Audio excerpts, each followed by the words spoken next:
I feel good, you look great, I like you, I can't wait. A first time, a first date, you're so fine, I'm so late. You sip wine. Halo semua, salam sejahtera Malaysia, tuan-tuan dan puan yang amat dihormati. Di negara kita ini, di Malaysia, kalau ada pemimpin yang buat hal, sudah pasti perkara itu memalukan, terutamanya kepada diri sendiri, memalukan parti sendiri. Dan siapapun juga yang menjadi toksik di dalam parti, perlulah dihapuskan. Takut-takut nanti kena jangkit pula dengan pemimpin ataupun ahli yang lain.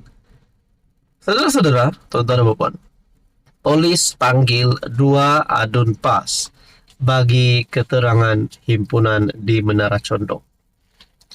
Kalaulah 2 adun PAS ini yang dipanggil kerana bersalah, bukankah itu memalukan parti sendiri? Itu pun kalau mereka dipanggil kerana mereka bersalah. Perkongsian daripada Malaysia kini, 2 ahli Dewan Undangan Negeri adun PAS dipanggil untuk memberi keterangan bagi membantu siasatan berhubung satu perhimpunan yang diadakan di dataran Menara Condong, Teluk Intan pada Sabtu. Ketua Polis Perak, Datuk Azizi Mat Aris berkata, kedua-duanya yaitu Adun Gunung Semanggul yang juga Pesuruh Jaya PAS Perak Razman Zakaria dan Adun Selinsing Salehuddin Abdullah bersama 3 lagi individu dari parti sama direkam percakapan di Ibu Pejabat Polis Daerah Hilir Perak kira-kira 10 pagi. Perhimpunan itu diadakan oleh Gabungan Badan Bukan Kerajaan NGO Teluk Intan dengan kehadiran seramai kira-kira 400 individu yang merupakan pimpinan PAS Perak, Badan Bukan Kerajaan NGO serta penduduk setempat. Perhimpunan itu didapati tidak menghantar pemakluman kepada polis dan berdasarkan kesalahan kes disiasat di bawah Seksyen 9 dalam golongan 1 Akta Himpunan Aman 2012 kerana berhimpun selain berucap tanpa kebenaran. Polis turut menafikan siasatan dilakukan atas kesalahan mengibarkan jalur gemilang, katanya pada sidang media. Sebelum ini, media melaporkan lebih 300 individu membanjiri dataran Menara Condong, Teluk Intan, susulan insiden bendera negara China dikibarkan peserta sambutan Guan Gong Sedunia Kamis lalu. Media turut melaporkan Razman yang juga Ketua Pembangkang Perak memberi ucapan tanpa pembesar suara pada perhimpunan itu. Azizi berkata, 8 laporan polis diterima pihaknya berhubung himpunan tersebut. Selain kertas siasatan akan dirujuk kepada Ketua Jabatan Siasatan Jenayah Perak. Saudara-saudara, berkaitan dengan ini, apa komen Anda? Halo semua, salam sejahtera Malaysia. Selamat datang ke channel Fels Lifestyle. Tuan-tuan dan puan, ramai yang masih tertanya-tanya, bilakah Raja Pasir Selangor ditangkap? Ini berkaitan dengan kes MBI, rasuah yang melibatkan bekas eksekutif MBI. Walaupun ada yang berkata pemimpin berpengaruh ini mungkin daripada kalangan pemimpinan politik yang terkenal di Malaysia. Kita pun tak tahu dari parti mana, dari blok kerajaan ataupun pembangkang. Namun saudara-saudara, sudah pasti ramai yang menggesah agar SPRM buat tangkapan terhadap Raja Pasir ini. Dan terkini, tuan-tuan dan puan, akhirnya dalam satu perkongsian daripada Astro Awani, Kerajaan Selangor sedia beri kerjasama dalam kes MBI. Nah, dan ini diumumkan sendiri oleh antara pemimpin tertinggi di Selangor yang paling berkuasa, yaitu Amiruddin sebagai Menteri Besar Selangor hari ini. Kerajaan Selangor bersedia bekerja sama dengan pihak berkuasa susulan siasatan kes rasuah yang dijalankan terhadap Menteri Besar Selangor Pemerbadanan ataupun MBI. Menteri Besar Datuk Seri Amiruddin Syari'i berkata, sehubungan itu semua pihak diminta tidak mengeluarkan kenyataan bersifat menuding jari atau yang boleh mengganggu siasatan pihak berkaitan bagi memastikan ia berjalan dengan lancar. Siasatan terhadap institusi negeri ini memang kita sangat terbuka dan agensi penyiasat diberikan ruang dan kerjasama yang sangat baik oleh negeri dan juga agensi kerana siasatan juga akan menjamin integriti terus bertahan dalam institusi seperti MBI. Kalau ada kesalahan prosedur, kita betulkan prosedur. Tetapi kalau yang melibatkan jenayah, itu tindakan selanjutnya pihak berkuasa yang berkaitan. Itu di luar bidang kuasa negeri, kata Menteri Besar Selangor. Amiruddin yang juga pengerusi MBI berkata, bermula pada 2019, pihaknya telah memperketat prosedur operasi standard dalam menguruskan badan yang bertanggungjawab, menguruskan pelaburan dan perniagaan negeri itu bagi menjamin tata kelola yang baik.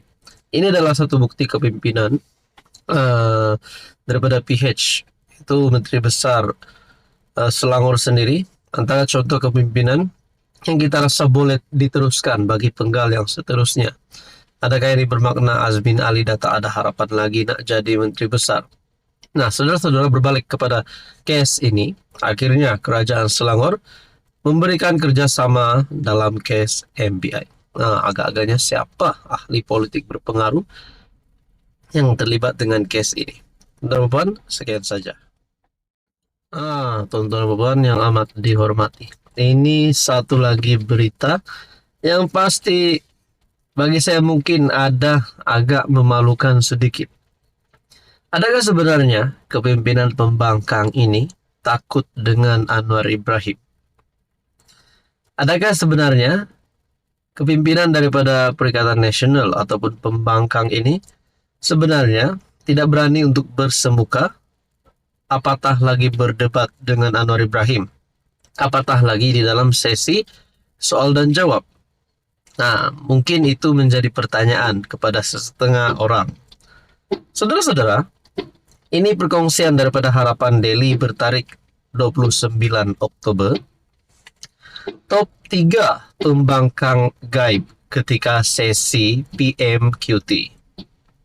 Kelibat top 3 pembangkang termasuk ketuanya, Datuk Seri Hamzah Zainuddin, tiada dalam sesi waktu pertanyaan Perdana Menteri PMQT di Dewan Rakyat pagi tadi. Di media bukan lain lagi. Bukan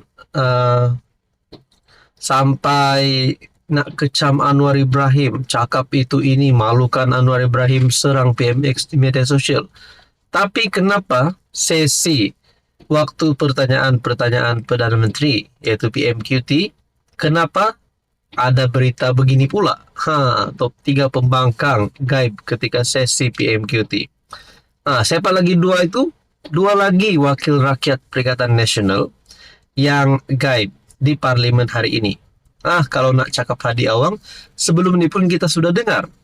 Beliau memang beberapa kali tidak menghadirkan diri di dalam Parlimen. Ahli Parlimen Marang, Tan Sri Abdul Hadi Awang, dan ini lagi pengerusi Perikatan Nasional, Tan Sri Mahyadin. Kedua-dua mereka masing-masing Presiden PAS dan Presiden Bersatu. Semakan Harapan Daily mendapati Abdul Hadi bahkan tidak menghadiri mesyuarat ketiga, penggal ketiga Parlimen ke-15 kali ini pada 24 dan 28 Oktober. Hari ini lebih mengejutkan, hampir semua kerusi utama di bahagian depan blok pembangkang didapati kosong. Ini mungkin satu perkara yang memalukan. Jadi bagaimana dengan pengundi? Bagaimana dengan rakyat Malaysia?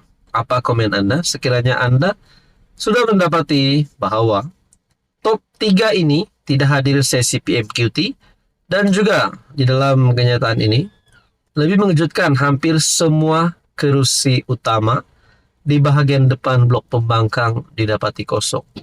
Macam mana nak jadi kerajaan kalau begini? Macam mana nak tumbangkan Anwar kalau hadir di parlimen pun, kepimpinan utamanya pun saja tidak hadir semua. Rata-rata menyifatkan pembangkang gagal memanfaatkan peluang bersemuka secara langsung dengan PM semasa sesi PMQT dalam mengangkat suara rakyat.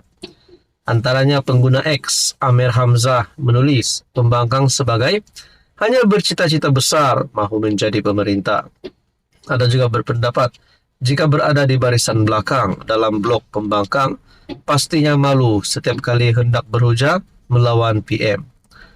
Bos-bos aku tak muncul nak lead dalam parlimen, malu.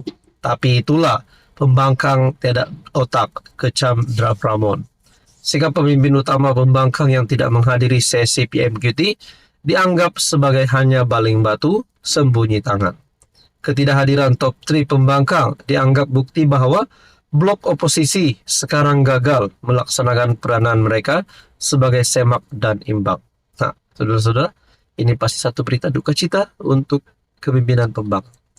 Jadi rakyat Malaysia, Anda boleh tahu siapa yang terbaik dan siapa yang mungkin tidak layak untuk jadi kerajaan selepas ini. Apa komen Anda?